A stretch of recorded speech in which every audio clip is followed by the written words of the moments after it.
हर्ष शिकारा को तकरीबन सभी जानते होंगे, लेकिन आज जानते हैं उसके जीवन के बारे में। यानी कि सबसे पहले तो हर्ष शिकारा की तरफ से आप सभी को हाथ जोड़कर Ram Ram. Facebook, YouTube, Google, इनके माध्यम से तो आप हर्ष शिकारा को जानते हो। आज विस्तार से पहले मैं आपको अपनी निजी जीवन के बारे में बताता हूं ताकि आप लोगों को पता लग सके। मेरा गांव लडरावण, जिला झज्जर, तहसील बहादुरगढ़। और आप सभी को बता देता हूं, मेरा जो जन्म 89 में हुआ था 4 सितंबर को। पैदा होने से ही दुख शुरू हो गए थे।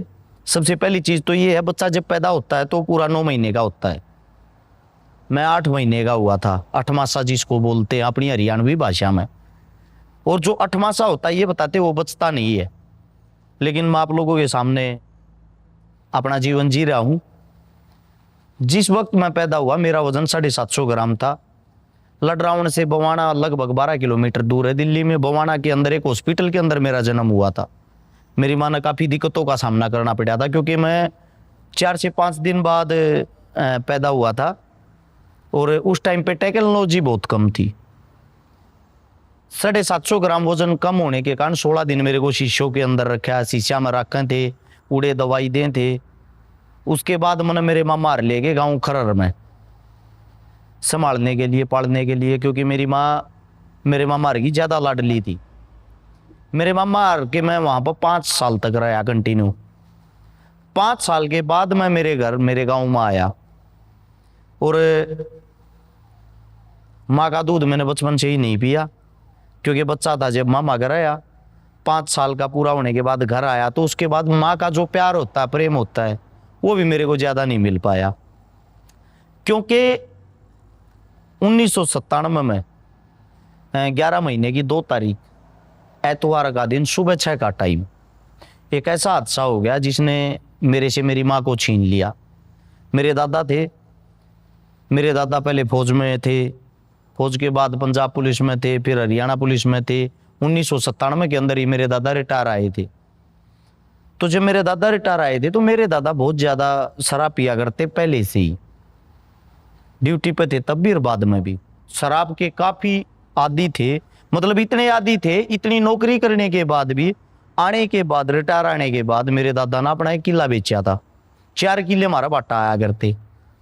और तो मेरे दादा ने जो अपना किला बेचा, वो किला बेच के भी अपने शौक के लिए मतलब शराब पिया आते डेली। हमारा नया नया घर बनने लग रहा था। शराब के नशे में मेरा दादा छत से खाट पे बैठा था, वो बैक साइड में हटते टाइम ध्यान नहीं रहा और नीचे गिर गया। नीचे मेरी माँ चाय बना रही थी। सुबह के 6 बजे का टाइम था। मैं ये सारा मंजर अपनी आंखों से देख रहा था। उस टाइम पे बाजरा कट का घर आ रहा था, बाजरे की बाल पड़ी थी, छोटा सा बालक था मैं। मेरी आख्या तो यो देखने लग रहा था, तो मेरी समझ में ना यो हो के गया ना। मैंने ये पता लग गया तेरी मम्मी जिंदा है, तेरा दादा जिंदा है या नहीं है। मैं, मेरी काकी ने, मेरी बुआ ने, सब ने बुला के ले आया। और मेरा जो छोटा भाई, वो तो मेरे से भी 3.5 साल छोटा था। उस टाइम मेरी माँ बार बार जब मेरी माँ को होश आया, मेरी माँ उठाई, एक ही बात कह रही थी, मेरे बेटे से मिलवा दो, मेरे बेटे उसे मिलवा दो। गांव इकट्ठा हो रहा था, गांव हमने मिलवाने लग रहा था बार बार मेरी माँ थे। काफी ना समझते, इतना नहीं पता था कि माँ इस मारे याद करी कि उसका आखिरी टाइम चल रहा है। इस हादसे में मेरी माँ की रीढ़ की हड्डी टूट गई थी। इलाज के लिए ओमनी गाड़ी में मेरे एक पल एक चीज याद है। सफेद रंग की ओमनी गाड़ी थी, उसमें बैठा कर मेरी माता जी को सफदरजंग हॉस्पिटल में लेकर गए। वहाँ 1 हफ्ते तक बेड नहीं मिला, क्योंकि वहाँ बेड मिल रहे थे सिफारसात है, और सिफारिश हमारी किसी के साथ थी नहीं। उससे दूसरा था पैसा। 50,000 रुपये उस टाइम पे एडमिट के इंग्लिश हॉस्पिटल में रुपये लग गए थे। 50,000 रुपया गए उस टाइम पे किला होया करता, इस टाइप की हालत थी। दूसरा, मेरी माता जी की वहीं बाहर तड़प के मृत्यु हो जाती है इलाज ना होने के कारण। और उसके बाद होता है असली जीवन शुरू। एक 7 साल के बच्चे 13वीं तक जो भी घर पावे सब हमारे सिर पर हाथ टेक के जाओ, सब न्यू कहे फूल से 2 बेटे हैं भाई, हमारे बेटे हैं। आधा गांव हमारे माँ भी बन गया, हमारा बाप भी बन गया। लेकिन जब वो 13वीं का पल्लड़ उठता है ना, उसके बाद जीवन बड़ा मुश्किल होता है। उसी 1 साल के अंदर अंदर मेरा दादा भी गुजर गया था, ज्यादा दारू पीने के कारण कंटिन्यूटी में पीता आया करता, उसकी भी मृत्यु हो गई थी। मेरी दादी के सास की बीमारी थी, वह भी गुजर गई थी। घर के अंदर औरत नाम की चीज नहीं रही। जब घर के अंदर औरत नाम की चीज नहीं रही और एक 7-8 साल की उम्र में उस टाइम गैस और जो चूल्हा होया करे वो किसी किसी के घर में होया करता, गैस चूल्हा था नहीं। सादे चूल्हे पे जब रोटी बनाया करते, मेरी जितनी उंगलियां जितने हाथ डेली जल जाया करते, क्योंकि घर में बड़ा कोई था नहीं। काका ज्यादातर बाहर रहा करता, कवारा था। पापा जो मेरा था वो इस झटके को सहन नहीं कर पाया, जिसके कारण उसका एक मेंटलिटी स्थिति में चला गया था। रोहतक पीजीआई में इलाज चल लिया करता। उसको मेरे दूसरे काका लेकर जाया करते इलाज करवाने थी, किसी भी तरह का होश हवास नहीं था। और उस उम्र में जब हम रोटी बना रहे थे, कदे हाथ जल जाता, कदे कुछ जल जाता, कदे चून कच्चा रह जाता, कदे रोटी जल जाती। सब्जी बनानी आया ही नहीं करती। सब्जी तो कम से भी कम 3 से 4 साल बाद बनानी आई है। ज्यादातर रोटी खा करते, चटनी गलिया, अचार गलिया, पड़ोसिया की तलाशी मांग लिया करते। कोई दे देता, कोई धमका देता, कोई न्यू कह देता। इनका तो रोज का काम हो रहा है। ये जो पल हैं, वे जो महसूस करा, हाँ आज भी वे चीजें याद आवे हैं, बड़ी अजीब लागे हैं। उड़े तो इसलिए जिंदगी शुरू हुई, इसलिए संघर्ष शुरू हुआ। छोटी सी उम्र में यह जिम्मेदारी मिल गई। यह जिम्मेदारी मिलते मिलते 6ठी क्लास में सन 2000 में 11 से 12 रुपए सरकारी स्कूल की फीस होया करती। 6ठी तो नीचे नहीं होया करती। और वह जो फीस वह देनी कितनी औखी होया करती, उसको मैं ही जान सकता हूँ। आजकल कुछ ऐसे भाई हैं जो मेरी बातें सुनकर मजाक बनाया करें, सोशल मीडिया पर ट्रोल कराया करें। मैं उनको एक ही बात कहता हूं, पहले तो इस जीवन को जीवो, मेरे गांव में जाके तसली करो क्या सच में ऐसी हालत थी, उसके बाद फिर मेरे से बात करो। इसके बाद आगे क्या होता है, 2003-4 में जब मेरी उम्र 13-14 साल के करीब थी, उस टाइम पे हमारे लडराउंड तक कुतुबगढ़ रोड जा रहा है दिल्ली। वहां पे एक थर्मल प्लांट था जिसमें रोडी डस्ट की गाड़ी खाली हो यार। सुबह मैं उड़ जान लग गया, गाड़ी खाली करने लग गया, मेरे बाबू गैल जान लग गया। मेरे बाबू ने 150 रुपये मिल रहे थे, मैंने 75 रुपये मिल रहे थे, क्योंकि मैं नाबालिग था। ट्रक खाली कर थे 10 टैरी खाली करने के रुपये टोटल मिल रहे थे 300 डाला का आ करते। उन्हें मेरा आज भी याद है 2 घंटे लग गया करते, 2 से 2.5 घंटे रोडी डस्ट का ट्रक खाली करने में। वो खाली करके घर आकर रोटी बनाता, रोटी बनाकर स्कूल में जाता, स्कूल में उल्टा आके फिर जाया करता IG stadium Delhi Indira Gandhi stadium में क्रिकेट खेलने, क्योंकि मेरा क्रिकेट का बहुत ज्यादा शौक भी था। 2005 और 6 में हरियाणा की टीम में भी मेरा सिलेक्शन हुआ था, मैं खेला करता। तो वहां से आईजी स्टेडियम तक उल्टान में रात के 10 बजे आ रहे थे। 10 बजे फिर रोटी बनाता, रोटी बनाकर रात ने जीजे मेरे तो लत्ते धो यार थे, उसे लत्ते धो देता। 11 बजे सोता, सुबह 4 बजे फिर उठ लेता। यो रूटीन 14 से 15 साल की उम्र में बन गया था। यो संघर्ष या मेहनत, यो घूमना फिरना आलस्य सब कुछ दूर हो गया। लोगों ने शौक होया अगर नई नई जुल्फ बढ़ाया करें, और प्रेन चश्मे उसमें लगाकर टैन फैन में घूमना, एंजॉय करना। और आजकल तो बहुत सारे तो ऐसे जैसे लड़की बाजी है, इस लाइन में निकल जाना, नशे की तरफ निकल जाना। यहाँ घर से और काम से फुर्सत ही नहीं थी, उन चीजों की तरफ कहाँ जाती। मेरी जिंदगी में आज तक मैंने किसी भी प्रकार के नशे का कोई भी टेस्ट नहीं किया है। अगर इस चीज का मैं किसी चीज को क्रेडिट देता हूं तो क्रेडिट देता हूं मेरी मजबूरियों को, कि हम उस लेवल के कभी हुए ही नहीं कि हम खामखा की चीज पर रुपया वेस्ट कर सका। और इस चीज के लिए मैं एक बात और भी बताता हूं, मेरा छोटा भाई है, मेरे काका ताऊआ के हैं, जितने भी हैं वो मेरे को फॉलो करते थे, उनमें से भी कोई भी नशा नहीं करता। हमारी जो यंग पीढ़ी कोई भी नहीं करता। इस चीज से मुझे बड़ी खुशी फील होती है, प्राउड फील होता है। इसके बाद क्या होता है, 2007 के दौरान काका की शादी होती है। उस टाइम पर कहीं जाके ये सुकून मिला कि रोटी नहीं बनानी पड़ा करेंगी, बर्तन नहीं धोने पड़ा करेंगे, इन चीजा हमारा पेंडा छूट गया। अब हम सब गरीब थे, काका बाबू को ठेक के घर में उस टाइम पर भी रहते, आज भी रहा। तो परिवार को जो संभालना था वह संभालने की जिम्मेदारी काका की थी। काका ने भी 1 किला बेचा, 4 किले थे, एक पहले बिक गया था, एक और बेच दिया। एक और बेच दिया तो एक बेच को उसने अपना बिजनेस शुरू किया, 10 टैरी गाड़ी ली, ट्रक लिया। उस तुम्हारा कारोबार बहुत ही अच्छा चल गया। वो कारोबार काफी अच्छा चलते 2007 से 2013 के बीच में हमारा यहाँ रईस मतलब अच्छे खाते पीते घर परिवार के होगे। जब अच्छे हो गए तो 2008 में मैं आ गया सोनीपत सुभाष स्टेडियम में पहलवानी करने के नाम का। घर क्या न्यू सोची बड़ी मुश्किल तुम्हारे बढ़िया दिन आए छोरे न खवावांगे। मैं घर क्या न खवाया पिया तैयार करया। 13 में हमारे एक ऐसा झटका लग गया जिसके कारण मतलब बिजनेस में काका नहीं सा लॉस लग गया हमारा, सब कुछ दोबारा फिर बिक गया, दोबारा फिर हम रोड पर आ गए। ऐसा काम हो गया। क्योंकि देखो सरकारी जो नौकर होता है ना उसको हर महीने तनख्वाह मिलती है, और जो बिजनेसमैन बनने की सोचे अगर अपने दम पर काम करा रहा पता नहीं होता कद टोटा जा कद नफा हो जा। वो ऐसा झटका लग गया। उस झटके में हमारी 13 दस्तेरी थी, 30 हमारे मतलब चाल यार थी, 13 घर की थी। सारी जितनी गाड़ी थी सारी गाड़ी घोड़े सब कुछ बेच गए। जो काका ने वे किले बेचे थे वे किले उल्टे ले लिए थे वे भी बेच गए। और फिर भी कर्जा को ना उतरिया। कर्जा ना उतरिया तो किले रह गए दो काका का बाटा थे, 2 बाबू के। जो बाबू के नाम के 2 किले थे उनमें एक मेरा बाटा होता है एक मेरे भाई का। और काका एक ऐसी हालत में हो गया 3000 प्लेट रहेगी, हॉस्पिटल में एडमिट था, ब्रह्म शक्ति पूट हॉस्पिटल में। महाराज भी एक चीजें याद है, मैं जब बेरा लेने गया ना बोल हो रहा था तो मेरे तो एक बात कही थी, बेटे ये कर्जे न तार दिए क्योंकि मेरा कोई बीमारी नहीं है, मेरे मर्ज बैठ रही है। जो कर्जा नहीं उतरा था कहावत बन जाए यार फलाना का आदमी कर्जे तले दब का मर गया था। मैंने मेरा काका उड़े उस टाइम ठाया, मेरे नाम का जो किला था मेरे नाम का किला मैंने वो बेच के मेरे काका तो वे पीछे दिए, सारे कर्जे वाले इकट्ठा कर और कर्जा तार। जमीन हम कभी भी ले सकते हैं लेकिन तू चला गया इन चीजा में तो नकड़े तो उल्टा ले आऊंगे।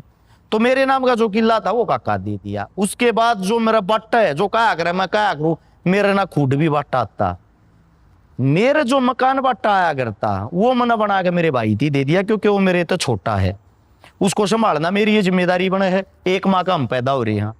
तो मैं क्या हो गया, मैं हो गया शून्य से मैंने अपना जीवन शुरू कराया सोनीपत तक। मेरा जीवन शुरू होया असलियत में 2013 तक 12-13 तक क्यों शुरू होया, मन्नाड मिल गया बहुत ही अच्छा सर्कल पहलवानी लाइन का, पहलवाना का अच्छे पहलवान मिल गया। अगर मैं नाम गणवाऊंगा और तो मेरे हिसाब से किसी न किसी का नाम रह जाएगा वे बुरा मानेंगे। मेरे साथ पहलवान जुड़ रहे थे लगभग 100 से ज्यादा। हम सब के करते हुए जितने नौकरी लाग रहे थे थोड़े थोड़े रुपये इकट्ठे कर लेते। रुपये इकट्ठे करके दिल दिमाग में एक बात आ गई, रेलवे स्टेशन पर जो भूखे रहा करते उन भूखा तक खवाने लग गए। ब्याह शादियां में जूठा खाना बच जाता, ज्यादा खाना बच जाता, शाम को उन लागे बांट देते, साथ में उन तक कपड़े वपड़े दिला देते। तो वो रूटीन बन गया, हमने मजा आने लग गया। वो जो मजा आने लग गया तो उस चीज के कारण 2015 तो सोशल मीडिया चलानी आई। तो सोशल मीडिया पर 15 तो हमने दिखावा करना शुरू कर दिया। उस दिखावे के कारण लोगों ने कुछ न गालियां भी दी, कुछ न अच्छे भी बताए। लेकिन मुझे प्राउड ये फील होता है, आजकल एक ट्रेंड बना हुआ है, हर गांव के अंदर टीम है समाज सेवियों, हर शहर के अंदर है। वे जितने हैं वे ग्रुप बनाते हैं, टीम बनाते हैं, किसी न किसी की मदद करते हैं। इसकी देन कहीं ना कहीं अरस शिकारा है। और मुझे खुशी होती है कि आप उस चीज को भले ही मुझे गाली देते हो, गंदा बताते हो, चंदा चोर बताते हो, लेकिन उस चीज को फॉलो करते हो जिसकी शुरुआत मैंने की। और इसके बाद क्या होता है, इसके बाद जीवन के अंदर शादी होगी। 2016 के अंदर मेरी शादी होगी। कई साथिया का बड़ा बहम रहा अगर भाई लव मैरिज है अरेंज मैरिज है। कई ने झूठी खबर भी चला दी थी, चुनाव के टाइम पर बजा के ले रहा, फलाना कर रहा, ये कर रहा। सटावली गांव में मेरी शादी हो रही, सोनीपत के अंदर अरेंज मैरिज है। और इसके बाद एक बात और भी बता देता हूं आप लोगों को, मेरी जो पत्नी है बहुत ही अच्छी पढ़ी लिखी, अच्छे संस्कारों वाली है। अगर आज कहीं ना कहीं मैं कामयाब हूं तो मेरे पीछे जो मेरी मजबूत बैकबोन है वो मेरी पत्नी है। मैंने गलत कराया जब भी वह मेरे साथ रही, मैंने ठीक कराया हुआ जब भी मेरे साथ रही है। मेरे से भी खुले हाथ उसका है। अब 16 के जीवन से आगे निकलते हुए किराए के मकान में रहा थे, रुपया एक जोड़ नहीं पाए क्योंकि जो आया है समाज से आम है वो लाया है। लेकिन लोगों ने बदनाम करने शुरू कर दिए, जूते कड़े तो पैर है, लत्ते कड़े तो पैर है, घड़ी कड़े तो पैर है, कड़ा कड़े तो पैर है। ठीक आप लोग सोचते हो, लेकिन मैं आप लोगों से एक बात और बताता हूं, हमारा एक पर्सनल जीवन होता है, पर्सनल जीवन में हम कार्य भी करते हैं। मेरा आयुर्वेदिक दवाइयों का बिजनेस है, यो 13-14 तय है। यो भी सोशल मीडिया पे जब दिखाना आया है, जब सोशल मीडिया पे इन चीजों को शो करने लग गए हैं। उससे दूसरा मैं काम धंधे भी तो करता हूंगा, मेरे जो काम धंधे उन तो मैं कमाता भी तो हूंगा। अब क्या है, लोगों की एक थ्योरी बन गई है, समाज सेवी है, समाज सेवी आदमी है तो इसका मतलब इसका काम भी सिर्फ समाज सेवा तक का सीमित है। अगर मैंने गाड़ी ले ली तो चंदे ते ले ली, घर बना लिया तो चंदे ते बना लिया। क्यों? क्योंकि उन आदमियों को आप घर जाके जवाब नहीं दे सकते ना। वे तो सोशल मीडिया पे देखे हैं, अगर आप उनको हाइप दोगे, वे चाहते हैं बेचारे हमारे को कोई ना कोई हाइप दे, मशहूर होने के लिए वो आप पर कीचड़ उछालते हैं। यही लोगों ने मेरे साथ किया। एक लौता हरियाणा के अंदर ऐसा आदमी हूं जिसका सबसे ज्यादा आज तक विरोध होया है। एक लौता हरियाणा के अंदर ऐसा आदमी हूं, किसी भी चीज को लेके कोई भी आंदोलन हुआ हो, समाज के फायदे के लिए वो आंदोलन हुआ है तो उसमें हर्ष छिकारा सबसे आगे रहा है। 140 से ज्यादा आंदोलनों में आज तक मैंने भागीदारी की है। 1300 से ज्यादा लड़कियों की शादियां करवाई है। शादियां करवाने वाली बात पे भी आप लोग ट्रोल करते थे, लेकिन करवाई क्यों उसका मैंने अखबार पढ़ा था। एक अखबार में खबर देखी थी, बेटी की शादी थी, पिता ने गरीबी के कारण 3 दिन पहले खाई फांसी। मैंने खबर पढ़ी तो मुझे बड़ा दुख हुआ। किसी के माता पिता गरीबी को देख के पहले मर जाया करते, ये छाती चौड़ी करके गर्व के साथ मेरे को ये बोलते, हर्ष छिकारा या तेरी बेटी है, तेरी बहन है, तू संभाल, घर पे यार इसकी शादी करवा। वो कार्य मन करया है और मुझे प्राउड फील होता है। वो 13 से मगर 5-4 की जान मन जरूर बचाई होगी। वे 1300 के 1300 आदमी कितने की कर्जा ले वहीं, और वो कर्ज जीवन भर उनको मजबूरी में रखता। अगर मैं उड़ जाकर वह छोरी ब्याह दूं, अब बहुत सारे साथी है, कौन सा घर तय ब्याह है, मैं तुम्हारे को चैलेंज देता हूं, तुम ब्याह के दिखा दो, घर तय नहीं बाहर से ही ब्याह के दिखा दो। सबसे बड़ी चीज होती है भैया दूसरे आदमी के लिए पैसे इकट्ठे करना, उनको इकट्ठे करके उनको संभालना, उनको संभाल के देना। एक सबसे बड़ा सवाल जो मेरे दिल दिमाग में हर वक्त रहता है, फेसबुक सोशल मीडिया पर दुनिया भर के मैंने चंदा चोर चोर कुछ भी बोल देते हैं, उन सबको आज भी चैलेंज करता हूं, हमेशा करता रहूंगा। आज तक एक सिंगल पर्सन कैमरे के सामने ऑन रिकॉर्ड ऐसा नहीं आया जिसने ये साबित किया हो कि हर्ष छिकारा ने हमारा 1 रुपया खाया है।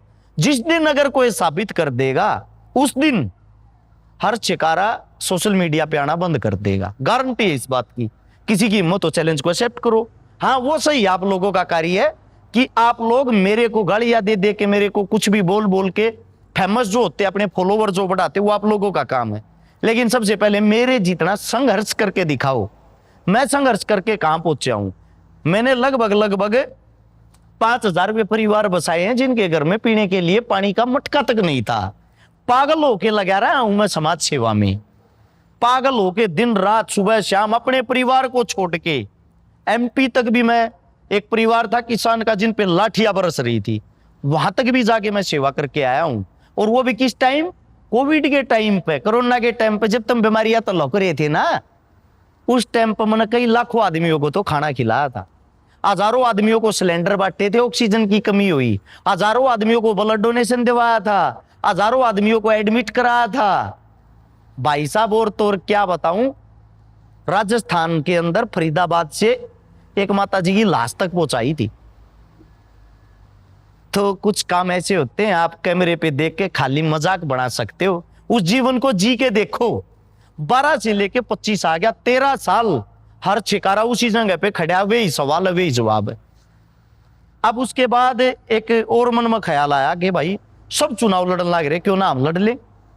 हमने चुनाव लड़ा। जैसे ही हमने चुनाव लड़ा तो चुनाव लड़ने के टाइम पे बहुत सारे लोगों ने हमारा विरोध किया। ये तो बीजेपी ने उठा रखा, ये कांग्रेस ने उठा रखा, क्योंकि लोगों की जो मानसिकता वो सेट हो रखी है। वे चाहते ही नहीं गरीब घर का बालक, पढ़ा लिखा बालक आगे क्यों आवे। उनका मानना सिर्फ इतना है, नेता मंत्रियों का हर गांव के अंदर एक टीम वर्क होता है। वो टीम वर्क में मैसेज छोड़ देते, इस लड़के को बदनाम करो, यो नया लड़का कितना आ गया, कदे यो हमारी कुर्सी न खा जा।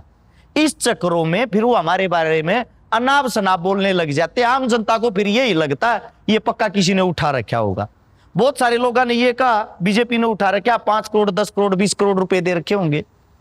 अरे मूर्खों, मैंने पैसे कमाने होते तो पैसे कमाने की आपको तरकीब बता देता हूं, नोट कर लेना। मैंने बेटी का प्रोग्राम किया। हरियाणा के अंदर आज तक किसी ने नहीं किया होगा बेटी होने पे कुआ पूजन का इतना बड़ा प्रोग्राम। मेरे प्रोग्राम में 15,000 आदमी आए थे। अब 15,000 आदमी आ गए तो लोगों के मन में एक बात और भी थी, चंदा इकट्ठा करता होगा, अब छोरी तो सब देवेंगे। भाई साहब किसी पे 1 रुपया नहीं लिया था। पहले ये बोल रखी थी हाथ जोड़ के पैसा नहीं चाहता, आपकी बेटी को आशीर्वाद चाहिए, आशीर्वाद देने आना और खाना खा के जाना। कई आदमी ऐसे हैं जो मेरा किसी ने विरोधी विपक्षी अपने आप बना ले हैं, उनको पता नहीं है। उदाहरण के तौर पे बता देता हूं, जैसे मासूम शर्मा है, हरियाणवी सिंगर है टॉप का। हालांकि हमारे उसके कई चीज पे विचार नहीं मिलते तो इसका मतलब दुश्मन नहीं है। मासूम शर्मा भी मेरी बेटी के प्रोग्राम में आया था, रास्ते में गाड़ी का एक्सीडेंट हो गया था। दूसरे आदमी के माध्यम से मासूम ने बेटी के लिए गिफ्ट भेजा था, जो आज भी मेरे घर पर रखा है। अब सोचो दुश्मन कैसा हो गया। ऐसा है, कई चीजें ऐसी होती हैं जहां पे हमारे विचार विमर्श अलग हो जाते हैं। उनकी जो सोच विचारधारा है वो थोड़ा बीजेपी के साथ मैच होती है, हमारी नहीं होती। बस उन चीजों को लेकर आप लोगों को लगता हम दुश्मन हैं, ऐसा कुछ नहीं है। अब वापिस आते हर्ष शिकारा के जीवन पे ही। चुनाव लड़ा कि हर्ष शिकारा ने 5 करोड़ 10 करोड़ बीजेपी पे रुपये ले लिए होंगे। अब अपने आइडिया, अब अपनी किताब। सबसे पहले तो आप लोगों को बताता हूं, हर्ष शिकारा को चुनाव लड़वाने के लिए आम जनता 20 करोड़ रुपए दे रही थी। 20 करोड़ रुपए मन लोगा के उल्टे दिए हैं, मन नहीं चाहता जोड़ू। चुनाव में खर्चा मेरे में 5 करोड़ 59 लाख रुपये हुआ, जिसमें कह जितने पैसे हैं जो मेरे मित्र यारे प्यारे हैं उनने इकट्ठे करके मेरे को दे रखे हैं, वे उधारे हैं, वे मैं उल्टे दूंगा उनकी। सबके नाम, रिकॉर्ड, गांव का नाम, सारी चीजें एक वीडियो में मैंने बता भी रखी है। उन पीछा तो मैंने चुनाव लड़ा था। ई पेट में गुदगुदी एक और हो जा, घर बनाने लग रहा है बीजेपी ने रुपया। बीजेपी किसका घर बनवा देगी भाई? आज तक सुना है क्या कोई भी सरकार किसी का घर बनवाती हो? ये फिल्मों में होता, रियल लाइफ में नहीं। अगर बीजेपी मेरे तक 5 लाख रुपए भी दे रही होती ना, 5 लाख भी, पहली बात तो वो मेरे को अब से पहले घेर लेती कि तू हमारा पालतू कुत्ता है, कहीं ना कहीं फंसा देती। तो भाई साहब मैं वे 20 करोड़ रुपए ही खा लेता लोगों के। और लोग ये भी नहीं कहते खा लिया, क्योंकि चुनाव लड़नी ये पता क्या करते हैं, मेरी सीट से जो हारने वाला एक और प्रत्याशी, नाम तो नहीं लेना चाहता, उसने लोगों के घर बेरा भिजवाया था जितने कार्यकर्ता हैं। थारे छोरे मन नौकरी लवा रखे 5-5 लाख रुपये दो इलेक्शन लड़नती। एक एमएलए इलेक्शन लड़ती रुपये मांगता, नहीं शर्माता, मैं क्यों शर्माऊंगा? बस फर्क इतना है वे कैमरे के सामने ना कहते, मैं कैमरे के सामने खुल के कह देता हूं, इसलिए आप लोगों को बेवकूफ लगता हूं। मैं वे 20 करोड़ रुपए ले लेता, उसमें 10 चुनाव में ला देता, 10 बचा भी लेता, कोई नहीं कहता छकारा रुपये खा गया। हालांकि जिन गांवों ने जो भी रुपये दिए, मैंने उन गांवों को अपनी तरफ से मिला के डबल करके वापिस दी। छकारा का लक्ष्य पैसे कमाना, पैसे खाना ये नहीं है। मेरा आयुर्वेदिक जो दवाइयों का काम है 270 पे है। छोटा मोटा मैं प्रॉपर्टी का काम भी कर लेता हूं। मेरे काम धंधे बड़े ही ठीक है, जिनसे मेरी दाल रोटी चल जाती है। अब मेरे घर में जो चढ़ाई चल रही है, काम चल रहा है, उसमें सबसे ज्यादा पैसा लगा रखा मेरे रिश्तेदार ने। मेरा रिश्तेदार रहता है यूके में, वो बनाने लग रहा है उसने। वो न्यू का है, यो बना के तेरे ते गिफ्ट दूंगा, मेरे तो सहन को ना होता किराए पर है। ये मेरा रिश्तेदार, मैं उसको कुछ दूं, वो मेरे तक मैं दे, वो हो गया पारिवारिक मैटर। इसका मतलब ये ना है कि बीजेपी घर बना के देने लग रही भाई, किसे तना दिया रहा सरकारें कुछ चीजों ने ना। आप एक ट्रोल करने के चक्कर में एक लिमिट तक पार मत हुआ करो, लिमिट में रहा करो। मेरे परिवार को, मेरे घर को गालियां देने से पहले इतना ही कहूंगा, यो जीवन जो मन ने जी रखा, जड़े तो मैं उठ का रहा हूं। अब मेरे पीछे लोग क्यों लगे रहे हैं वो भी बता देता हूं। इनके सिर पे एक बात का दुख है, गरीब का बालक इतनी ऊपर उठ कर क्यों कर रहा गया। कई कहते हार गया ना चुनाव, देख लिया क्या था। अरे 1.25 महीने के अंदर 15,000 वोट एक ऐसा आदमी ले है जिसने अपनी जिंदगी में कभी मेंबर का चुनाव नहीं लड़ा, जिसने राजनीतिक का 1% ज्ञान नहीं। चैलेंज के साथ कहता हूं, जो जिंदगी जी के मैं यहां तक आया हूं, आपकी गालियां भी मुझे तालियों जैसी लगती है। ये तो मेरा बैकग्राउंड था, मेरी लाइफ थी। आगे के लिए बताता हूं, आपका भाई एक दिन विधायक बनेगा, 100% आप लोगों का प्यार और आशीर्वाद रहा। और विधानसभा के अंदर जब मैं जाऊंगा, आप 90 एमएलए को नहीं देखोगे, आप 89 को छोड़ के अपने भाई को देखोगे। आगे एक पढ़ा लिखा शिक्षित ईमानदार जब बच्चा गरीबी से उठ कर, मजदूरी से उठ के वहां पहुंचता है, वो कैसे अपने हल्के को चमकाता है। डंक की चोट पे कहता हूं वो दिन देखने लायक होगा अगर आपका भाई जीवित रहा, जिंदा रहा, आपके सामने बदलाव करके दिखाएगा। क्योंकि इंसानों को जरूरत है शिक्षा की, स्वास्थ्य की, रोजगार की, और नेताओं को जरूरत है मात्र वोट वोटों। ये मेरा छोटा सा जीवन परिचय था। इसमें आप लोगों को कुछ गलत लगा हो, नेगेटिव लगा हो, नेगेटिविटी तो खाली आप बना लेते हो कहीं से कोई भी वीडियो काट के एडिट करके, लेकिन हर शिकारा को गालियां देने से पहले उसके जीवन को जाने, उसकी जीवनी को जाने, वो कहां से उठकर कहां पहुंचा है, कितने धक्के खाए हैं, क्या क्या किया है। और कोई बहुत सारी बातें तो ऐसी जो रह भी गई होंगी, मैं कैमरे के सामने बोलना नहीं चाहता, वे ज्यादा दुख ज्यादा पीड़ा की बातें होती हुई अच्छी नहीं लगती। आप लोगों ने आज तक जो भी प्यार प्रेम मेरे को, मेरे परिवार को दिया है, उसके लिए आप सभी का बहुत बहुत धन्यवाद। राम राम, जय हिंद।